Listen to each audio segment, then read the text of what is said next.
علیہ وسلم نے فرمایا مبارک ہو اس کو جو اپنے نامہ اعمال میں استغفار کثرت سے پائے. توبہ کہتے ہیں نا، مبارک ہو، خوشخبری ہو اس شخص کے لیے جس کے صحیفہ یعنی نامہ اعمال میں کثرت سے استغفار موجود ہو. انسان چونکہ ہر دم غلطی کرتا رہتا ہے تو اس کو توبہ کرنی ہوتی ہے، اور توبہ کے لیے جو ایک فارمل طریقہ ہے وہ کیا ہے؟ استغفار کرنے کا، یعنی باقاعدہ بخشش مانگی جائے. ٹھیک ہے نا، اللہ سے بخشش مانگنا.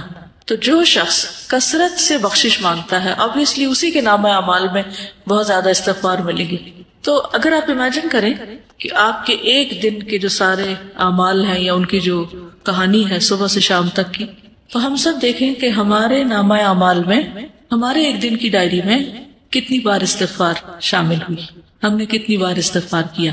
یعنی لفظ استغفر اللہ یا اللہم اغفر لی یا رب اغفر لی یا اللہ مجھے معاف کر دے کتنی بار کہا، کیونکہ جتنی بار کہیں گے اتنی بار ہی لکھا جائے گا.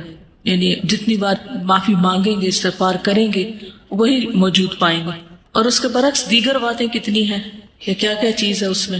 اصل بات یہ ہے کہ ہم فالتو باتوں کے اتنے عادی ہو چکے ہیں کہ جو کرنے کی بات ہے اس کے لیے وقت کم رہ جاتا ہے، کیونکہ وقت تو اتنا ہی ہے نا. تو آپ چاہیں تو اس میں اچھی باتیں کر لیں، استغفار کر لیں، اللہ کا ذکر کر لیں، یا کسی کو فائدہ پہنچانے کا کوئی کام کر لیں، اور چاہیں تو ادھر ادھر کی اپنی کہانیاں سناتے ہوئے وقت گزار دیں. کیونکہ بولنا تو ہم نے ہے ہی، وہ تو ہماری فطرت میں کہ ہم نے بولنا ہے، اور صبح سویرے بولنا شروع کر دیں. ذکر کا جو وقت ہے، جس وقت ساری کائنات یا زمین آسمان کی ہر چیز ایک طرح سے ذکر میں مصروف ہوتی ہے، چڑیا پرندے ہر چیز چہچہا رہی ہوتی ہے، اور دراصل کیا کر رہے ہوتے ہیں؟ اللہ کی تسبیح ہی کر رہے ہوتے ہیں. تو ہم تو اس وقت بھی باز نہیں آتے باتیں کرنے سے، فالتو باتیں. تو باقی دن تو پھر ہے ہی باتوں کا. تو ہم سب کو اپنا محاسبہ کرنے کی ضرورت ہے، اور اپنے لیے ایک سوال لکھ کے رکھ سکتے ہیں کہ میں نے آج کتنی بار استغفار کی.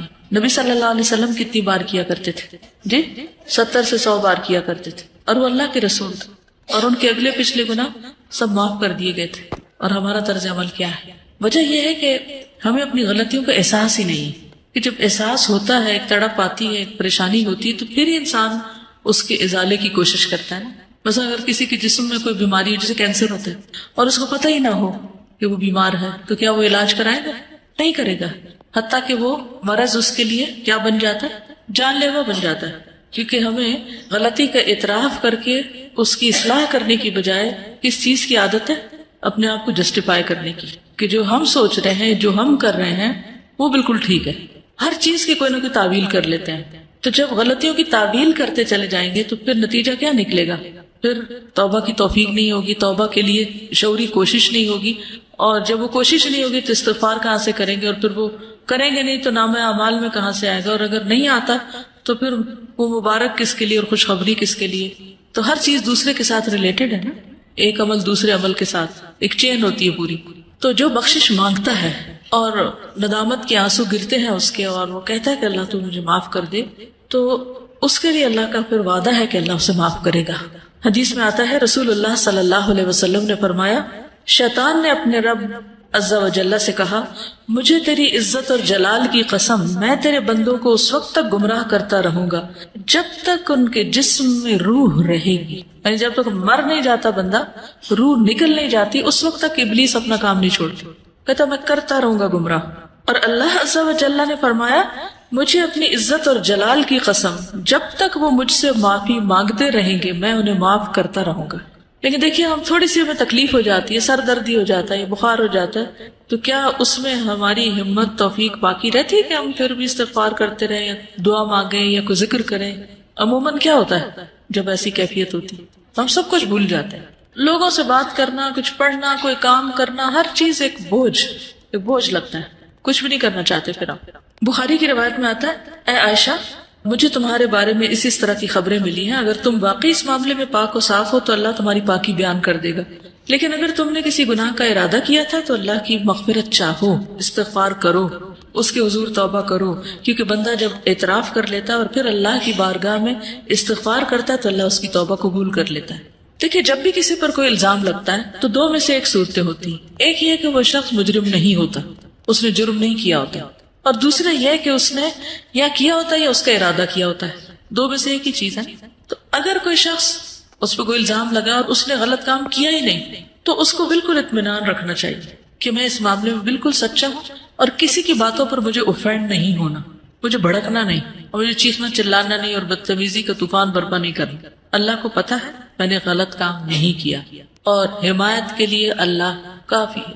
اور دوسرا یہ کہ انسان جب گلٹی کانشیس ہو، اس کو پتا ہو کہ اس نے نیت کی تھی، ارادہ کیا تھا اور کچھ نہ کچھ اس راہ پہ چل پڑا تھا یا پھر کر گزرا تھا، تو پھر اس صورت میں بھی صفائی دینے کی اور اپنے آپ کو سچا ثابت کرنے کے لیے جھوٹ بولنے کی ضرورت نہیں ہے۔ اور اگر کوئی ایسا کرے گا تو اس کے لیے معافی کا کوئی دروازہ نہیں پھر، کیونکہ وہ ایک تو غلط کر چکا اور دوسرا اس پہ جھوٹ بول رہا ہے، اور جھوٹ بول کر ایک اور گناہ کر رہا ہے، اور پھر اس جھوٹ کو چھپانے کے لیے شاید ایک اور جھوٹ بولنا پڑے۔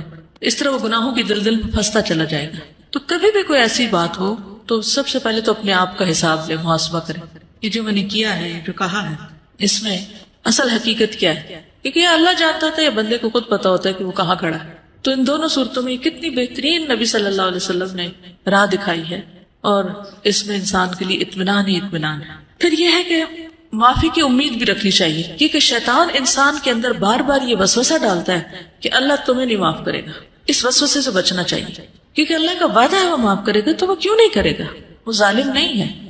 رسول اللہ صلی اللہ علیہ وسلم نے فرمایا، اللہ تعالیٰ فرماتا ہے، اے ابن آدم، جب تک تو مجھے پکارے گا اور مجھ سے پر امید رہے گا، ہوپ فل رہے گا، میں تجھے بخشتا رہوں گا جو بھی گناہ ہوں گے، اور کوئی پرواہ نہ کروں گا کہ کون سے گناہ ہیں۔ اے ابن آدم، اگر تیرے گناہ آسمان کی بلندیوں تک پہنچ جائے تو پھر تو مجھ سے بخشش طلب کرے تو میں پرواہ کیے بغیر تجھے بخش دوں گا، ولا ابالی، مجھے پرواہ ہی نہیں، کیونکہ ہمارا کوئی گناہ اللہ تعالیٰ کو نقصان نہیں دیتا۔ بندے عام طور پر جب بندوں کو معاف نہیں کرتے تو کیوں نہیں کرتے؟ کیونکہ بندے بندوں سے ہرٹ ہو جاتے ہیں، یا بندوں کو بندے نقصان پہنچا جاتے ہیں تو وہ معاف نہیں کر پاتے۔ ہمارا کوئی گناہ اللہ تعالیٰ کو اس طریقے پر ہرٹ نہیں کرتا اور نہ اس کو کوئی نقصان ہوتا ہے۔ وہ ایک حدیث قدسی میں آتا ہے نا کہ اگر سارے کے سارے اول و آخر جن و انس سب سے زیادہ فاسق و فاجر شخص کی طرح ہو جائے، اس کے دل کی طرح ہو جائے، تو یہ چیز اللہ کی بادشاہت میں کچھ بھی کمی نہیں کرتی۔ اللہ کو اس کی کوئی پرواہ نہیں، کوئی فکر نہیں، نقصان کچھ نہیں اس کا۔ بندوں کا تو نقصان ہو جاتا ہے نا، اللہ کا کوئی نقصان نہیں ہوتا، تو اس لیے اللہ تعالیٰ کو معاف کرنے میں مشکل بھی کوئی نہیں، ویسے بھی وہ عزیز و مقتدر ہے۔ اے ابن آدم، اگر تو زمین کے برابر گناہ لے کر میرے پاس آئے اور اس حال میں مجھ سے ملے کہ میرے ساتھ شرک نہ کیا ہو تو میں تجھے ان گناہوں کے بقدر بخشش عطا کروں گا۔ پوری زمین بھی ایک بندے کے گناہوں سے بھر جائے تو بھی اللہ تعالیٰ معاف کر دیتا ہے اگر بندہ سچے دل سے توبہ کرنے والا ہو۔ اس میں وہ مثال بھی آپ یاد رکھیے 99 قتل کرنے والے کی، 99 بندوں کے قاتل کی، اللہ تعالیٰ نے اس کو بھی معاف کر دیا، حالانکہ ابھی وہ اس راہ پہ چلا ہی تھا۔ عربی کے الفاظ بڑے خوبصورت ہیں کہ جس کا مفہوم کچھ اس طرح بنتا ہے، اگر تو آسمان بھر گناہ لائے تو اسی مقدار سے میں تمہارے پاس بخشش لاؤں گا، اور زمین بھر اگر تو گناہ لائے تو زمین بھر بخشش سے تیری طرف آؤں گا۔ لیکن اصل چیز کیا ہے؟ اعتراف، جو سب سے مشکل کام ہے اپنی غلطی کا۔ یہ کہنا کہ آئی واز رانگ، میری غلطی ہے، میں نے غلط کیا، یہ دنیا کا مشکل ترین کام ہے۔ غلطی کرنے کے بعد عموماً ہم یہی کہتے ہیں میں نے غلط، دوسرا بندہ غلط ہے، اس کی غلطی، دوسرے کو بلیم کرتے ہیں اور اپنی غلطی بھول جاتے ہیں۔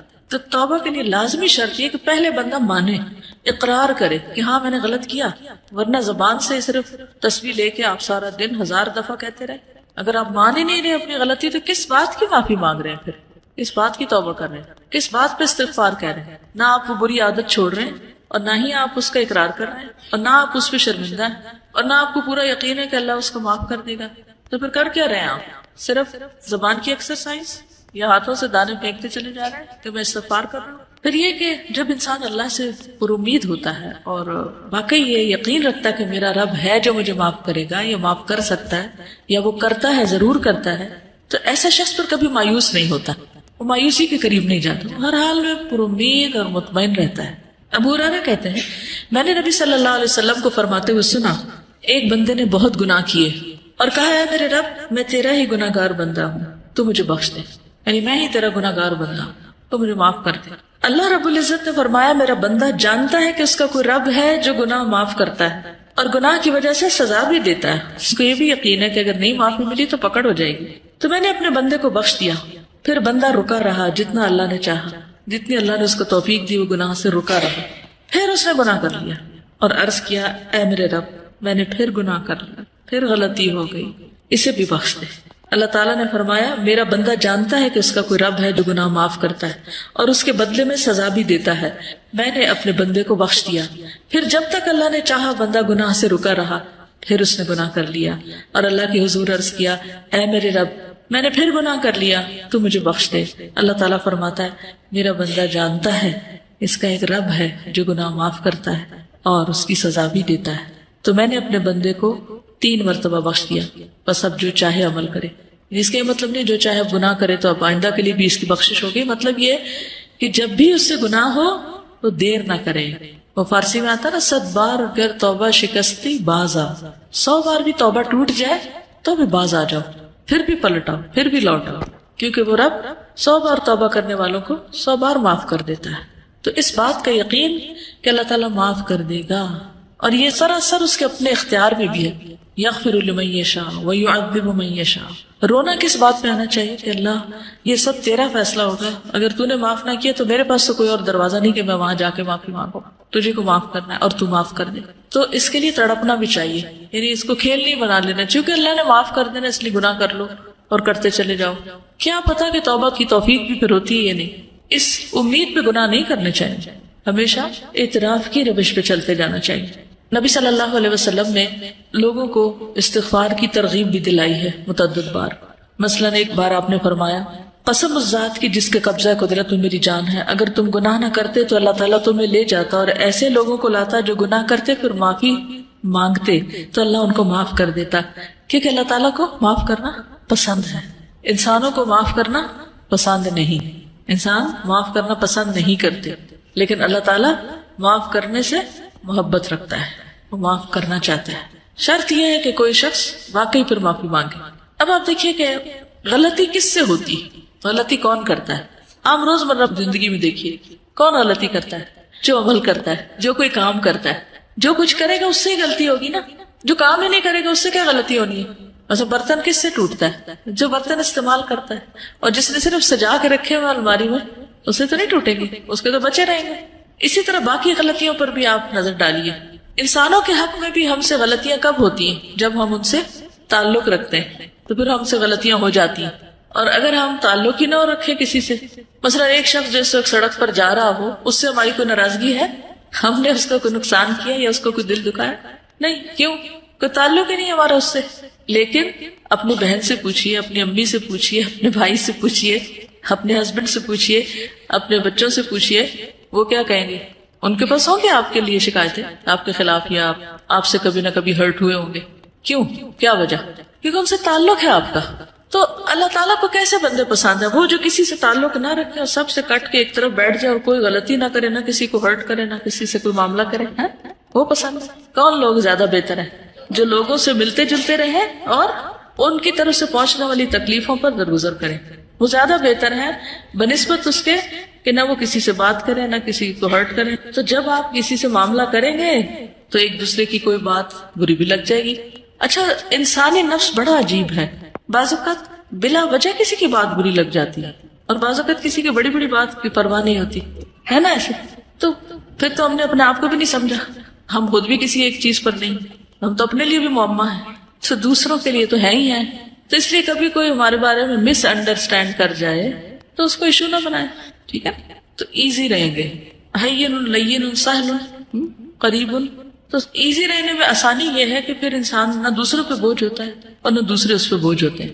کسی کو ٹکر لگ جائے، کسی کی کچھ خرابی ہو جائے تو سوری کر لیں، بات ختم، اور چلتے چلے جائیں، آگے بڑھتے جائیں. کرنا اس کے علاوہ کوئی چارہ نہیں اور کوئی طریقہ نہیں کہ آپ زندگی میں پروگرس کر سکیں. آگے بڑھنے کے لیے معاف کرنا ہی پڑے گا، بھولنا ہی پڑے گا. دوسروں کی غلطیاں ایسی چیز نہیں ہوتی کہ جن کو آپ یاد رکھیں، ٹھیک ہے نا؟ یہ یاد رکھنے کی چیزیں نہیں ہیں، لیکن عموماً ہم یاد رکھنے والی چیزیں تو بھول جاتے ہیں، ان میں تو ہمارا حافظہ خراب ہے. اور جو یاد نہیں رکھنا چاہیے وہ ہم بھولتے نہیں، کیونکہ ہم بھولنے دیتے نہیں، ان کی گرہ باندھ کے رکھتے. تو اگر آپ کو بہت ہی شوق ہے کچھ یاد رکھنے کا تو کوئی اچھی چیزیں یاد رکھ لیں تو خود بھی خوش رہیں گے، دوسروں کو بھی خوش رکھیں گے. اسی لیے ہمیں کچھ ڈھنگ کی چیزیں یاد ہی نہیں رہتی کیونکہ ہمارا دماغ کس میں الجھا رہتا ہے. ویسے کتاب آپ کے آگے رکھی ہوئی ہے، صبح ٹیسٹ بھی ہے اور تو سبق یاد نہیں ہو رہا، کیا وجہ ہے؟ پوچھا کرے رک کر، کیا مسئلہ کیا ہے، کیوں ایسا ہو رہا میرے ساتھ؟ تو کوئی نہ کوئی الجھن ہوگی آپ کے دماغ میں جو اتنی آپ کو الجھائے ہوئی ہوگی کہ آپ کی نظریں بھی الفاظ پہ نہیں ٹک رہی ہوں گی. تو کرنا کیا چاہیے ایسے میں جب آپ کو کوئی چیز اتنا زیادہ ڈسٹرب کر دے؟ پھر ہوتے جانا چاہیے. کیا کریں گے؟ اس شخص کو جس نے 99 قتل کیے تھے اسے کیا سجیسٹ کیا تھا؟ جگہ تبدیل کر لو.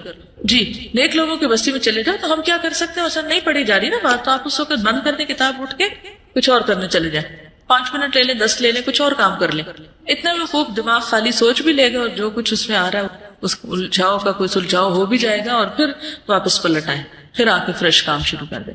یہ اس وقت کوئی ایسا کام لے لیں کہ جس میں بہت زیادہ آپ کو ذہنی یکسوئی نہ چاہیے، تھوڑے سے اٹھ جائے وہاں سے، اس جگہ کو چھوڑ دیں. غصے کا بھی علاج کیا ہے؟ جگہ چھوڑ دیں، پوزیشن بدل لیں بیسیکلی. تو ان چیزوں کا بھی علاج یہی ہے کہ آپ ہٹ جائیں وہاں سے. پھر اللہ سبحانہ و تعالیٰ قرآن پاک میں فرماتے ہیں افلا یتوبون الی اللہ ویستغفرونہ، کیا وہ اللہ سے توبہ نہیں کریں گے، استغفار نہیں کریں گے؟ واللہ غفور الرحیم، اور اللہ غفور الرحیم ہے. نبی صلی اللہ علیہ وسلم کو حکم دیا گیا واستغفر اللہ ان اللہ کان غفور الرحیم، اور اللہ سے بخشش طلب کیجیے، اللہ تعالیٰ یقیناً بہت بخشنے والا، رحم فرمانے والا ہے. سب لوگوں کو حکم دیا گیا توبوا الی اللہ جميعا، اور وان استغفروا ربکم ثم توبوا الیہ. سورۃ ہود میں ہود علیہ السلام نے اپنی قوم کو کہا تھا کہ اپنے پروردگار سے معافی مانگو اور اس کے حضور توبہ کرو. پھر نوح علیہ السلام نے بھی کہا فقلت استغفروا ربکم انہ کان غفارا یرسل السماء علیکم مدرارا. ہود علیہ السلام نے کہا وَيَا قَوْمِ اسْتَغْفِرُوا رَبَّكُمْ ثُمَّ تُوبُوا إِلَيْهِ. شعیب علیہ السلام نے کہا وَاسْتَغْفِرُوا رَبَّكُمْ ثُمَّ تُوبُوا إِلَيْهِ. نبی صلی اللہ علیہ وسلم نے اپنی قوم کو استغفار سکھائی نہیں اپنے لوگوں کو. نبی صلی اللہ علیہ وسلم کے پاس جب کوئی آ کے یہ کہتا ہے یا رسول اللہ صلی اللہ علیہ وسلم جب میں اپنے پروردگار سے دعا کروں تو کیا کہا کروں؟ تو آپ نے فرمایا کہو اللہم اغفر لی وارحمنی واہدنی وارزقنی، اے اللہ مجھے معاف کر دے، مجھ پر رحم فرما، مجھے ہدایت دے، مجھے رزق دے. اس کے بعد آپ نے انگوٹھے کو نکال کر باقی 4 انگلیوں کو بند کر کے فرمایا یہ 4 چیزیں دنیا اور آخرت دونوں کی جامع ہیں. یعنی جس کو یہ 4 چیزیں مل گئی اس کو دنیا آخرت سب کچھ مل گیا. 2 سجدوں کے بیچ میں ہم یہ دعا پڑھتے ہیں، ٹھیک ہے؟ تو تھوڑا شعوری طور پر پڑھنے کی کوشش کریں کیونکہ اس میں دنیا اور آخرت کی بھلائیاں ہیں اس دعا میں. اور ویسے بھی دعا کرتے وقت اگر انسان استغفار کرتا ہے تو ایک طرح سے پہلے اس کے گناہ دھل جاتے ہیں، پھر اس کے بعد اللہ کا قرب مانگتا ہے، اللہ کی محبت مانگتا ہے، باقی چیزیں مانگتا ہے. تو یہ ایسے ہی ہے کہ جیسے انسان پہلے نہائے دھوئے پھر خوشبو لگائے، ٹھیک ہے؟ نبی صلی اللہ علیہ وسلم اسلام قبول کرنے والے کو سب سے پہلے استغفار سکھاتے تھے. یہ صحیح مسلم کی روایت ہے. کان رسول اللہ صلی اللہ علیہ وسلم یعلم من اسلم یقول اللہم اغفر لی وارحمنی واہدنی وارزقنی. ٹھیک ہے، جب کوئی مسلمان ہوتا تو آپ اس کو یہ کلمات سکھاتے کہ یہ مانگو. پھر ایمان والوں کی صفت بھی یہی ہے وبالاسحار هم یستغفرون والمستغفرین بالاسحار، سورۃ آل عمران میں آتا ہے. خاص طور پر عورتوں کو استغفار کا حکم دیا گیا. حدیث یاد ہے کسی کو؟ اور کیوں دیا گیا؟ صحیح مسلم کی روایت ہے رسول اللہ صلی اللہ علیہ وسلم نے فرمایا اے عورتوں کے گروہ صدقہ کرتی رہا کرو اور کثرت سے استغفار کرتی رہا کرو. یعنی ہم خواتین کو اور بھی زیادہ استغفار کی ضرورت ہے کیونکہ میں نے دوزخ والوں میں زیادہ تر عورتوں کو دیکھا ہے. ان عورتوں میں سے ایک عقل مند عورت نے عرض کیا کہ ہمارے کثرت سے دوزخ میں جانے کی وجہ کیا ہے؟ ان سے سوال کیا. آپ نے فرمایا تم لعنت کثرت سے کرتی، یعنی لان تان، دوسروں کو بلیم کرنا، دوسروں کو برا بلا کہنا، اور اپنے خاوند کی ناشکری کرتی. ناشکری بھی نا ایک عادت ہوتی ہے، کسی حال پہ راضی نہ ہونا، کسی کا احسان نہ ماننا. پھر اسی طرح یہ ہے کہ ہمیں صرف اپنے لیے نہیں دوسروں کے لیے بھی استغفار کرنی چاہیے. وہ بھی ہم نماز میں کرتے ہیں، اسے بھی تھوڑا سا شعور کے ساتھ کیجیے. کیا کہتے ہیں؟ ربنا اغفر لی ولوالدی وللمؤمنین یوم یقوم الحساب. ٹھیک ہے، خصوصاً جب کوئی فوت ہو جائے تو اس کی بخشش کی دعا کرنی چاہیے. نجاشی جب فوت ہو گیا تھا تو نبی صلی اللہ علیہ وسلم نے صحابہ سے کہا تھا کہ استغفروا لاخیکم، اپنے بھائی کے لیے استغفار کرو، یعنی اس کی مغفرت کی دعا کرو. حسن بصری کہتے ہیں کثرت سے استغفار کرو، اپنے گھروں میں، اپنے دسترخوانوں پر، اپنے راستوں میں، بازاروں میں، مجلسوں میں، جہاں بھی تم ہو. تمہیں نہیں معلوم کہ کہاں بخشش نازل ہو جائے، کہاں اللہ تعالیٰ بخش دے. کیونکہ حدیث ہے نا توبہ، یعنی خوشخبری کس کے لیے؟ لمن وجد فی صحیفتی استغفارا کثیرا، جس کے صحیفے میں، جس کے اعمال نامے میں کثرت سے استغفار ہو. تو پھر ہر موقع پہ، ہر مجلس میں، ہر جگہ انسان کرتا رہے. اور پھر برائی کرتے ہی ساتھ ہی کر لے، لیکن صرف برائی کرتے ہی نہیں، نیکی کے بعد بھی، نیکی کا کام کر کے بھی. کیوں؟ وہ کیوں؟ جیسے نماز کے بعد ہم سلام پھیرتے ہیں نا تو سب سے پہلے کیا کرتے ہیں؟ اللہ اکبر، استغفر اللہ. واہ، کیوں؟